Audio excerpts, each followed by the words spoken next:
Внимание, внимание! Внимание, внимание! Внимание, внимание! 1986 is the year that would change everything in the nuclear industry. A disaster would burn the concept of atomic fallout into the zeitgeist of the 1980s, and the legacy would act as a constant reminder of the risks of improper management of a nuclear reactor. The disaster became a testament on how poor design and mismanagement, when placed in a Venn diagram, can equal irradiating most of Eastern Europe. Of course, today we are looking at the Chernobyl disaster of 1986, and this one has earned the magical 10 on my patented plain difficult disaster scale. Believe it or not, this video is actually part of a series of videos on the Chernobyl disaster and in a wider context the RBMK reactor type. And in light of that, it might be worth checking out my video on the Leningrad and other Chernobyl meltdown. Don't worry, I'll still be here when you get back. Ah, you're back. Welcome. Yep, I know it was a bit of an overdone trope, so let's get back to the main reason why you're here. Our story starts back in 1970 and in Ukraine, about 100 kilometres, 62 miles, from Kiev, when ground was broken for a new city that would become known as Pripyat, an atomgrad that was designed to house the workers for a new nuclear plant. It should be said that the original plans were to build the city and the plant just 25 kilometres or 16 miles from Kiev, but it was thought to be too close to a major city, which turned out to be a good decision. The concept of an atomgrad is similar to, say, Tomsk, which were closed cities, although Pripyat was open later on in its short lifetime as a city. These municipalities were designed to be self-contained communities that had a sole purpose, and that was keeping the power plant working and, by extension, the workers that were employed there happy. The community at Pripyat was developed to be the perfect home for a young family, with its amusement park and modern, at the time, architecture. In the same year, the ground where the new plant would exist was prepared for construction. The Chernobyl Nuclear Power Plant began construction proper in 1972 after the central government decided on what type of reactors the site would house. Originally, the idea for a pressurised water reactor was thought to suit the new plant, but it was overruled by Anatoly Alexandrov, the chief scientist who was at the time supervisor of the project of RBMK reactor plants. The reactor type was preferred due to the design being cheaper to produce, and as we found out with Leningrad, that cost was a pretty high priority, some might say even over safety. The nuclear power plant had the first of its 4 reactors ready to operate in 1977, followed by number 2 in 1978. As a quick side note, Units 1 and 2 were the first generation RBMK 1000 reactors, and because of this they had slightly different core loadings and containment structures. But the remaining 2 reactors at Chernobyl were of a slightly more modern second generation, and they were named Units 3 and 4, which went online in 1981 and 1983 respectively. There were plans for another 2 units, but these were abandoned after 1988 when risks of contamination left the project untenable. The nameplate capacity of Chernobyl Nuclear Power Plant was Unit 1 at 800 megawatts of electricity, Unit 2 at 1000 megawatts of electricity, Unit 3 also had 1000 watts of electricity, and the same with Unit 4. In this video, I'll be focusing on the second generation RBMK, its design, and more specifically Unit 4. But I did look into the first generation in the Leningrad video. The RBMK was a bit of a unique design in the reactor world, but it was a product of evolution rather than revolution, in that it used graphite to moderate the chain reaction with light water as a coolant. This combination allowed it to use lower enrichment uranium-235 for fuel, which is not surprisingly significantly cheaper than other reactor designs. The RBMK had a very large core region consisting of a height of 7 metres and a diameter of 11.8 metres, which was mounted in a steel cylinder that was placed on top of a biological shield. The steel cylinder was 16mm thick and had a diameter of 14.52 metres by a height of 9.75 metres, dug into the floor of the reactor building, inside a reinforced concrete lime pit. Between the steel wall and the concrete lining, a water tank was placed, followed by a sand packing. Below the bottom biological shield, there were several basements used for pipework for the reactor core cooling loops. The core consisted of graphite blocks sized 25 by 25 centimeters, stacked up with holes drilled through the center for fuel and control channels. The size of the core could cause issues in reactivity control during operation, but we will talk about that a bit later on. On top of the core, another biological shield was placed with a steel cover on top of it, which formed the floor of the reactor hall. The cover plate was capable of withstanding a pressure build-up resulting from steam released by two simultaneous channel ruptures. All of this allowed the design to be refueled whilst in operation, which again helped with costs by reducing downtime. As a side effect of this, the confinement structure of RBMK reactors is less than ideal, as the tall refueling machine had to be housed inside the reactor hall. Because of the large floor space and subsequent roof requirements, meant that the vast quantities of heavy concrete wouldn't have been architecturally, or more importantly, financially viable. The RBMK didn't have a prototype and was instead put straight into production, with the first reactor being installed in Leningrad in 1970. The original designs omitted confinement, instead claiming that the fuel being in its own channel with flowing cooling water was an acceptable alternative. The main takeaway from this is confinement was poor, resulting in disastrous results in the case of a fission product release. The coolant was pumped through the core, from the bottom common header through high pressure tube that jacketed the fuel elements, where the water would boil. Coolant water also circulated in the control rod channels. The primary cooling of the reactor was via two separate cooling circuits, one of each for half of the core, meaning everything was doubled up, leading to four main circulating pumps, which were free operating and one standby per loop. As the coolant boils, it exits the top of the core and is passed through a water steam separator, which takes the steam to a high then low pressure turbines which generate the electricity. The steam is then passed through a condenser that turns it back into water to be pumped back into the core, completing the primary cooling circuit. The condenser is cooled by using a separate secondary water cooling circuit, meaning the primary cooling circuit is self-contained. As mentioned before, the reactor employed graphite blocks for its moderator. Now, a moderator is used to reduce the speed of fast neutrons released from fission, so they can better facilitate a chain reaction, getting more use out of the fuel. Ideally, moderators work without capturing any neutrons, leaving them as thermal neutrons.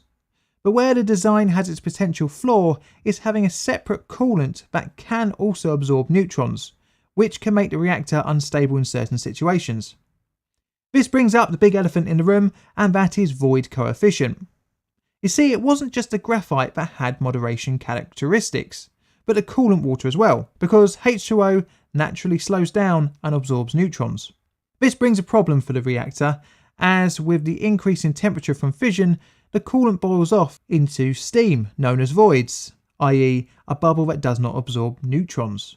With the steam not absorbing neutrons, this leads to an increase in the power of the reactor. The RBMK did not rely solely on its coolant for moderation, because that's what the graphite was for, but the water did absorb neutrons, meaning that as it boiled off, the operators had to compensate for this with the control system. If not properly managed, an incident of a runaway can happen as the coolant heats up, increasing reactivity, heating up the coolant more, creating more steam, leading to greater reactivity, and this is called a feedback loop. During this reactor state, more and more neutrons are produced and their density grows exponentially fast, creating a positive void coefficient. The risks of a feedback loop were greater at certain power levels, but this will be covered later on. The design relied heavily on the void coefficient for its reactivity. This is unlike a PWR setup in which the coolant is also the sole moderator, meaning the chain reaction can't be sustained if all the coolant has boiled off, creating a more stable design, but it is also much more expensive. Now this leads us quite neatly onto reactor control. As I said before, the core region was rather big, and this meant that the RBMK was kind of like multiple smaller reactors in that hotspots could occur which needed to be individually managed. And this leads on to the strange design choice for both top-loaded and bottom-loaded control rods. There were 167 top-loaded rods and 32 shortened rods loaded via the bottom, and another 12 automatic controls inserted from the top. The shortened rods were used to manage axial power distribution, which was necessary due to the core size to manage hotspots. The main control rods had a 4.5 metre long graphite rod termed a displacer attached to the end of the length of the control rods, except for the 12 rods that were used in automatic control. The displacer connected to its rod via a telescope, with a water-filled space of 1.25 metres separating the displacer and absorbing rod. This was to stop water filling the space left behind by the control rod after it has left the core region, which would parasitically absorb neutrons. Because removing one neutron absorber in the form of a boron control rod to be replaced by another neutron absorber, albeit weaker, in the form of H2O, kind of defeats the point of a control rod. Thus, if there was no displacer, then more control rods would be needed, as each one would have less of an effect on the reactivity of the core. The dimensions of the rod and displacer were that, when the control rod was fully extracted, the displacer sat centrally within the fueled region of the core, with 1.25 metres of water at either end. But this setup in certain situations could cause a positive scram effect. On receipt of a scram signal causing a fully withdrawn rod to fall, water was displaced from the lower part of the channel as the rod moved downwards. This caused a localised insertion of positive reactivity in the lower part of the core. This was because the RBMK had a high moderated to fuel ratio, meaning the lower part of the core would experience a spike in reactivity as the graphite displacer entered it, as it replaced the neutron absorbing water with a neutron moderating graphite. But this situation was only dangerous at certain power levels of the reactor, which was meant to be mitigated by the knowledge and training of the operators, and also importantly by their management. Part of this mitigation was by having an operating reactivity margin. The ORM is the number of equivalent control rods of nominal worth remaining in the core. The total time required for a scram or insertion of the emergency control rods into the core when starting from the upper limit stop switches was around 18 seconds, which was relatively slow, but this was due to the size of the control rod channels and the fact that the coolant had to be pushed out of the way. The scram could be initiated by the control system or manually via the AZ5 button. The control system employed on the RBMK-1000 utilised ionising chambers and various sensors both inside the core and outside, which were effective from power levels above 10% of total power. The external detectors were all mounted mid-level of the core, meaning no low axial power monitoring could be undertaken. This meant that low power operation below 10% had to be done by the operators relying on experience and feel when monitoring the equipment. But manual low power control was only really intended for a cold startup, so to speak, when the reactor was free of the neutron absorbing poison Xenon-135. Right, I need to mention about neutron poison, as it will play a vital part later on, and was also a contributory factor in another RBMK incident, the meltdown in Leningrad in 1975. During fission, some products are given off, one of which is Xenon-135, which has a high neutron absorption rate, which is okay when the reactor is in a steady state, as it burns off this undesired byproduct, as poison burning is proportional to reactor power.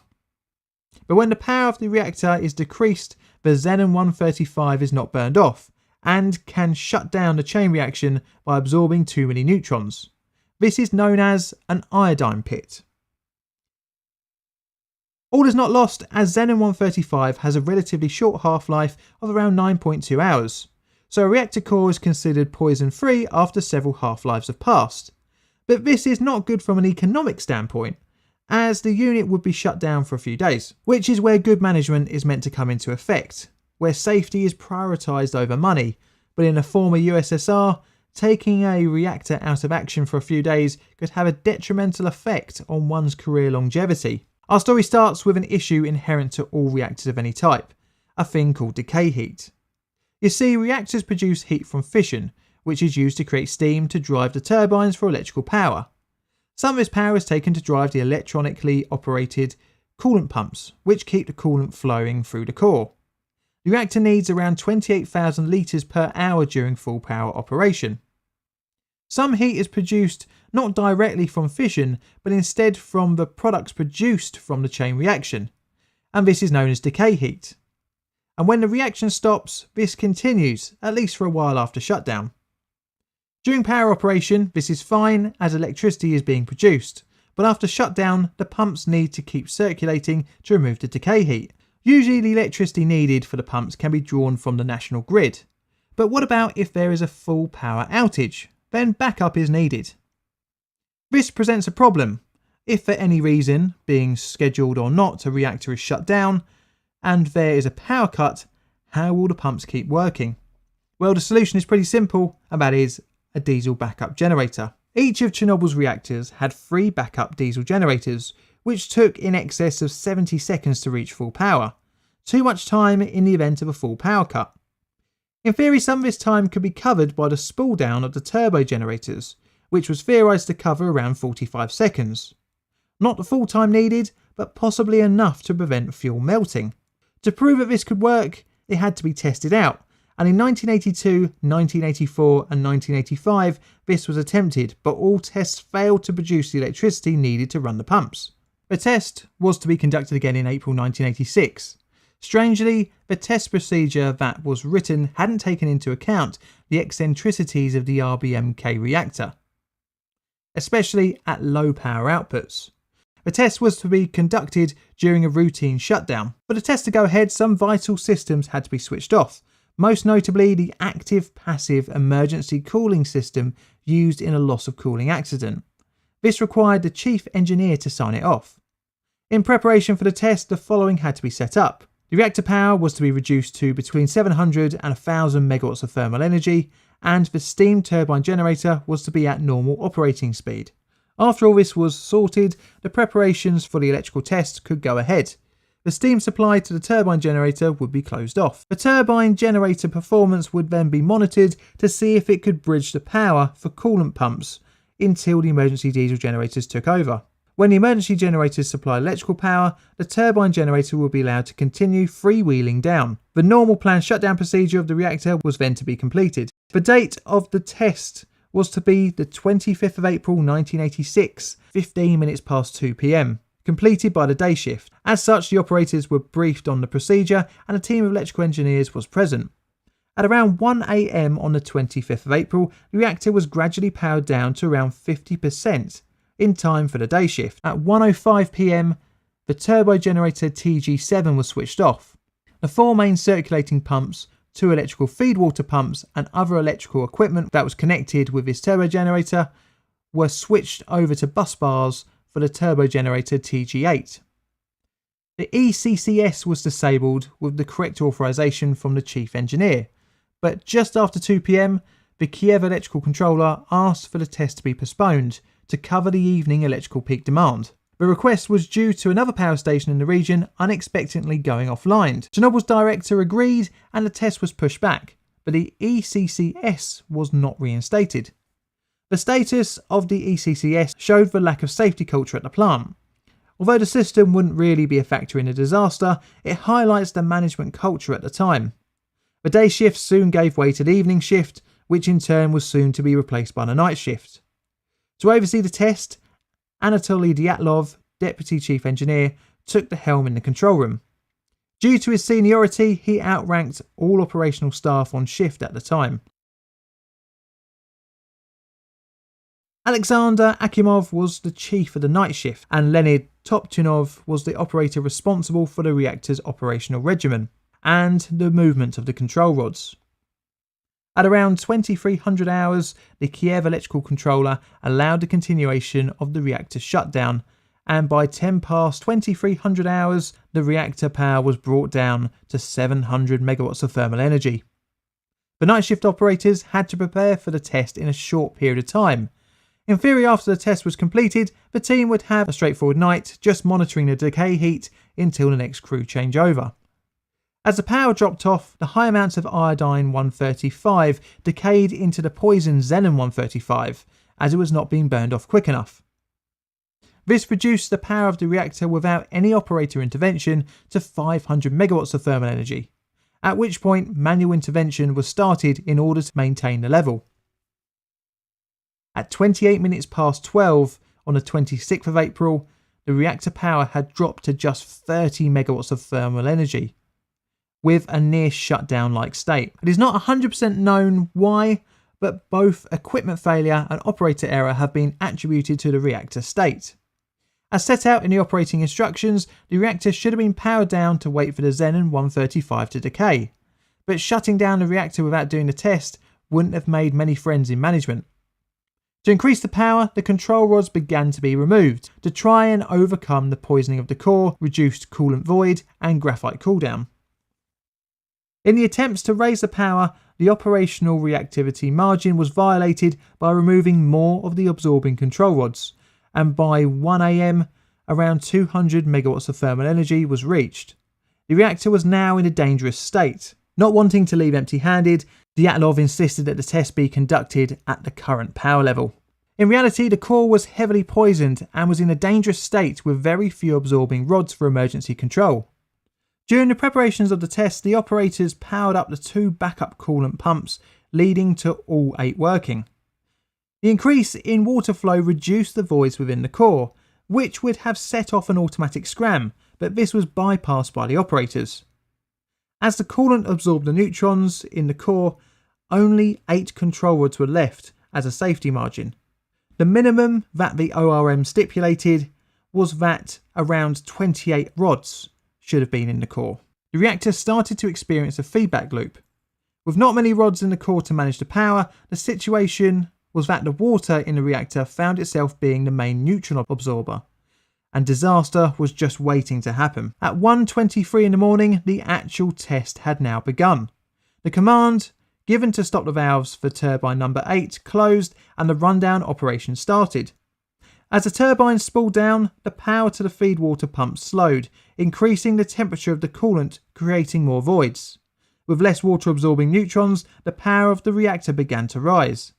A feedback loop was beginning to start in the lower part of the reactor core. The operators pressed the AZ5 button in response to the worrying increase in power, and the control rods started their travel into the reactor core.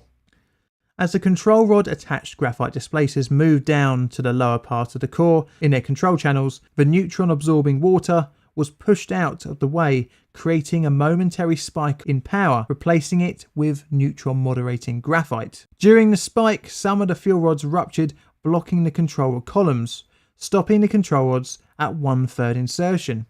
This left the graphite water displacers stuck in the lower part of the core, increasing the runaway power excursion. Within 3 seconds, the reactor power rose to 530 megawatts of thermal energy. In the control room, a few shocks were felt, and the control rod indicators showed that the insertion had stopped. As the channel pipes began to rupture, mass steam generation occurred as a result of depressurization of the reactor cooling circuit. Fission materials leaked into the coolant, and steam pressure grew inside the core as the coolant boiled off, creating a greater neutron population. The reactor power hit 30,000 megawatts of thermal energy, although it is thought that the power could have gone much higher than that during the excursion. The steam blew off the top steel cover and top biological shield of the reactor as more than the 2 designed fuel channels failed, releasing debris into the reactor building.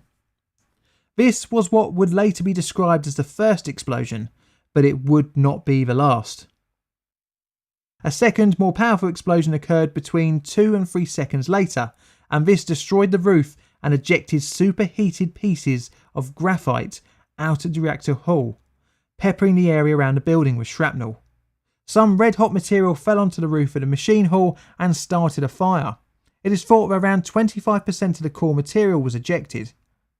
The now uncovered reactor core mixed with the outside air and ignited a graphite fire. A blue glow could be seen outside the reactor building from ionizing radiation emitting from Unit 4. There was nothing left of the reactor confinement structure, which meant little stopped the harmful contamination from escaping. Some of the debris that was ejected started a fire on the roof of Reactor 3's building, but insanely the unit wasn't shut down straight away. Instead, the operators were told to take iodine tablets and don respirators. At 1:45 in the morning, the first responders from the Chernobyl fire team arrived under the command of Lieutenant Vladimir Pripyat and began trying to extinguish the flames on Unit 3's roof. All around them lay pieces of Unit 4's graphite core. The firefighters were only aware of the fire, and because of this they didn't have any radiological protective clothing on, As they worked, they breathed in some of the fission material in the form of dust and were exposed to the deadly radiation. Many would come down with acute radiation sickness shortly after. Some of the first responders felt a metallic taste in their mouths, similar to what others had reported post-exposure, for example from the victim of the Wood River Junction criticality. The fires on the roofs of Units 3 and 4 were under control between 2:10 and 2:20 in the morning, and the fire was fully put out at 5 o'clock in the morning. However, the graphite fire in what was once Unit 4 continued to burn, expelling its radioactive plume of dust, steam and smoke into the atmosphere. The operators started to pump water into the core, but this did little to bring the situation under control.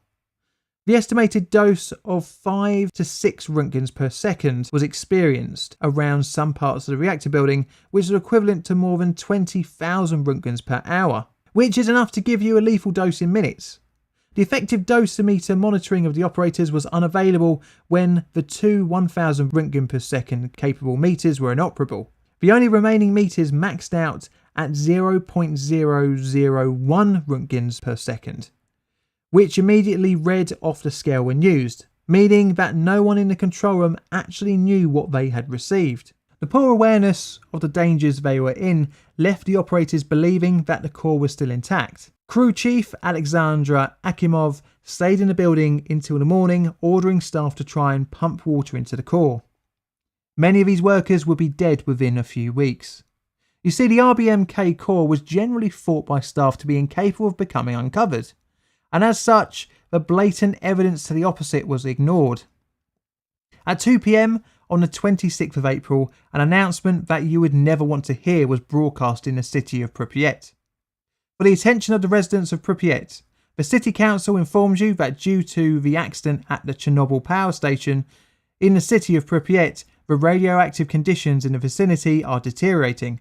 The Communist Party, its officials and the armed forces are taking necessary steps to combat this. Nevertheless, with the view to keep people safe and as healthy as possible, the children being top priority, we need to temporarily evacuate the citizens in the nearest towns of Kiev region. For those reasons, starting from the 27th of April 1986 at 2 p.m, each apartment block will be able to have a bus at its disposal, supervised by police and city officials. The first to leave the town was women and children, and within 3 hours the city was empty, a ghost town, and left to decay. But this will be a subject of another video. Emergency accident management operation began on the 28th of April. The first priority was to try and tackle the radioactive material release. The first attempts were to try and put out the graphite fire. To try and put out the fire, multiple items were to be dropped into the core. Each item that was to be dropped over the core was intended to tackle each different part of the fire and the radioactive release. First, the radiological side was tackled by dumping a total of 5,000 tonnes, including about 40 tonnes of boron carbide, 2,400 tonnes of lead, and 1,800 tonnes of sand, clay, and 800 tonnes of dolomite. The method of deployment was to be via helicopter. Initially, the first pilots received high doses as they hovered above the uncovered core. The pilots were then ordered to fly over the core, dumping during the flight, which reduced pilot exposure but reduced the effectiveness of each sortie, and had the side effect of damaging the remaining structures and actually spread the contamination even more. In total, 1,800 sorties were flown, but they didn't do much and even worked as a thermal insulator, increasing the fuel damage. Boris Trebina became the Soviet Crisis Management Supervisor, and Valery Legazov from the Kurchatov Institute of Atomic Energy became a key advisor of the government commission formed to investigate the cause of the disaster and to plan the mitigation of its consequences. Initially, the Soviet government wanted to not make the disaster public, but that couldn't stay a secret for long.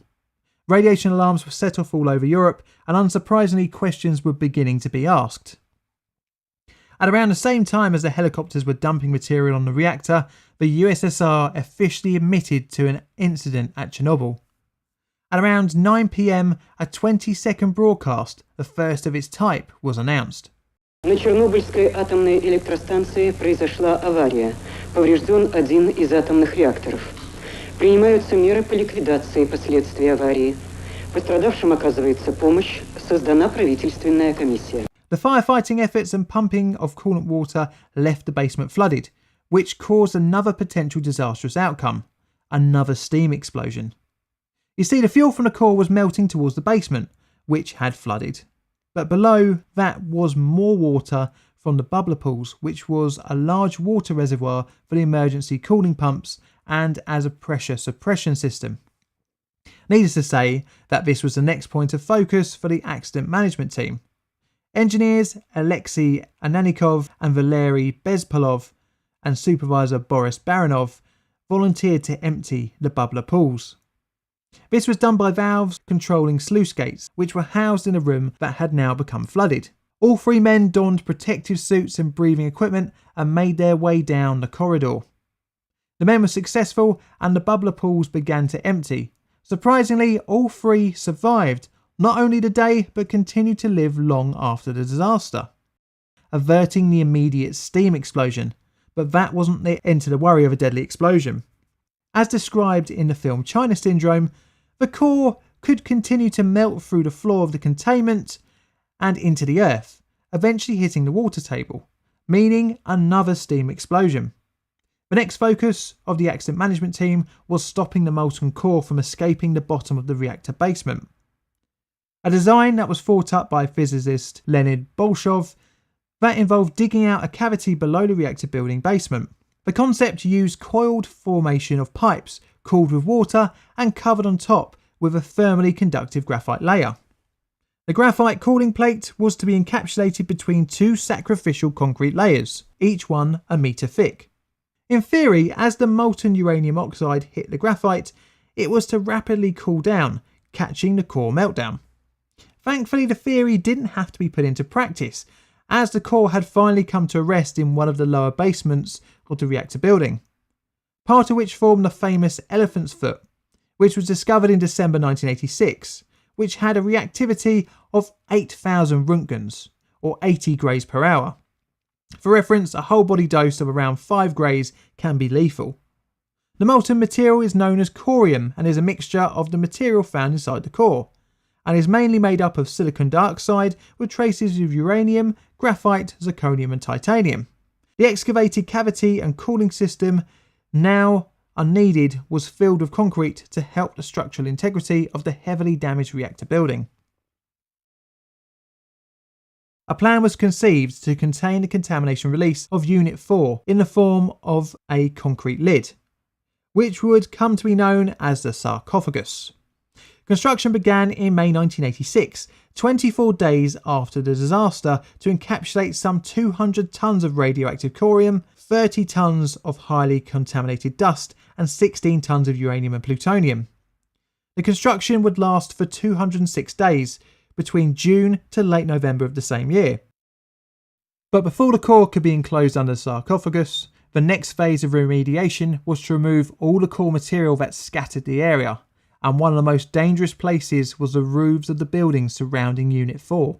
Initially, robots were thought to be able to undertake the clearing works, but due to radiation interference, only around 10% of the debris could be recovered. This necessitated the use of good old-fashioned people. The most basic of equipment was needed for the task, which included protective clothing and a shovel.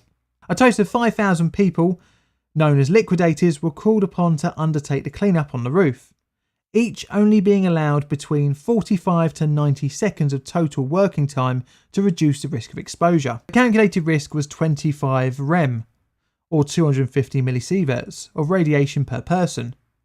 There were many more liquidators also used for other clearing up works in the wider area. And finally, after this, the sarcophagus could be closed over the turbine hall and reactor building. The construction was undertaken over 8 stages, all whilst Unit 4 released contamination, and next to Unit 3, which still needed to be operable. Concrete containment walls were built around Unit 4 and a dividing wall was erected between it and Unit 3.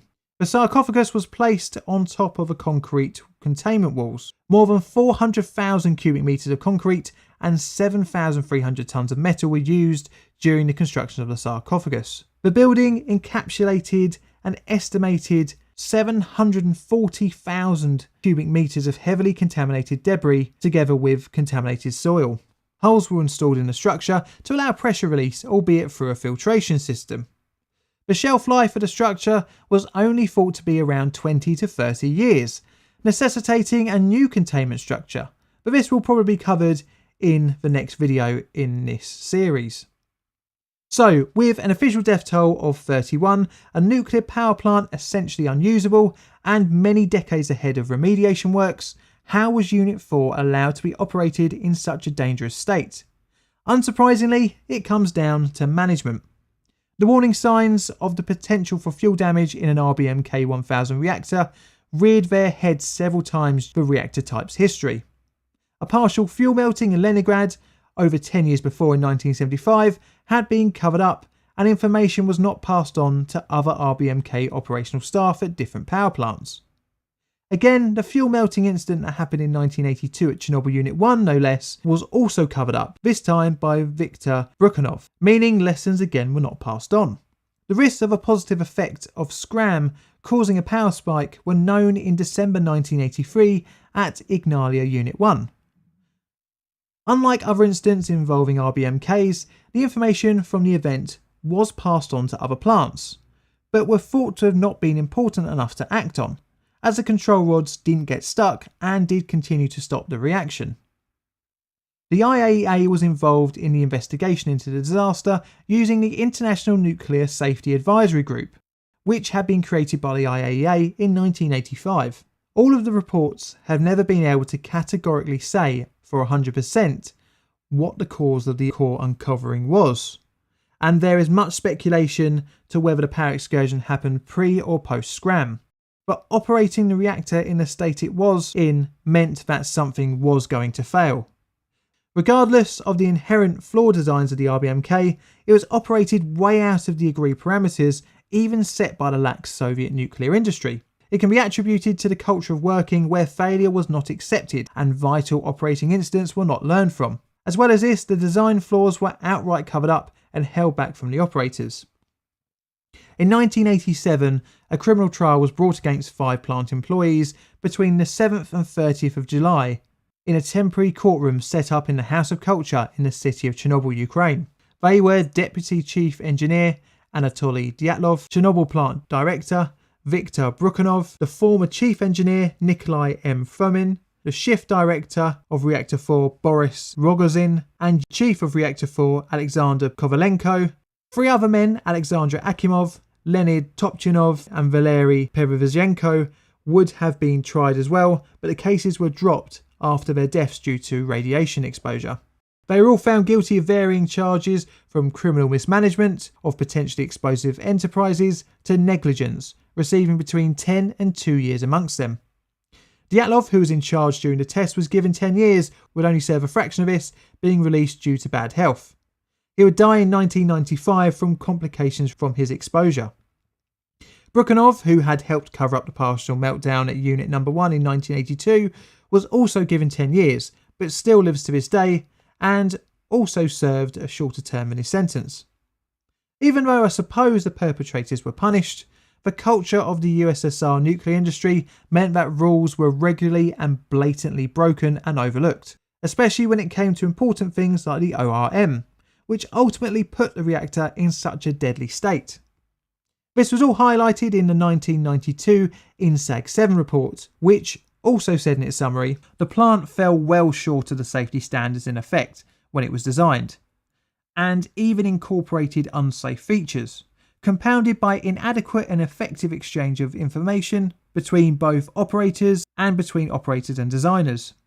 There was an inadequate understanding by operators of the safety aspects of their plant, also affected by insufficient respect on the part of the operators for the formal requirements of operational and test procedures. The industry in the USSR had an insufficiently effective regulatory regime in place to counter pressures for production.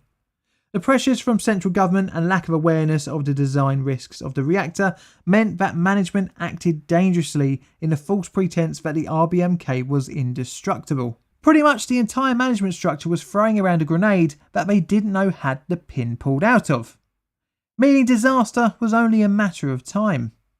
Now I'll be following up this video with another video at some point about the wider impact of the disaster on local and wider population, as well as digging deeper into the liquidators and their heroic work. Thanks for watching, I hope you enjoyed the video. This video is a Plain Difficult production. All videos on the channel are Creative Commons Attribution Share Alike licensed. Plain Difficult videos are produced by me, John, in a sunny southeastern corner of London, UK. Help the channel grow by liking, commenting and subscribing. Check out my Twitter for all sorts of photos, nods and sods, as well as hints on future videos. I've got Patreon and YouTube membership as well, so if you fancy checking them out, feel free to. And all that's left to say is thank you for watching.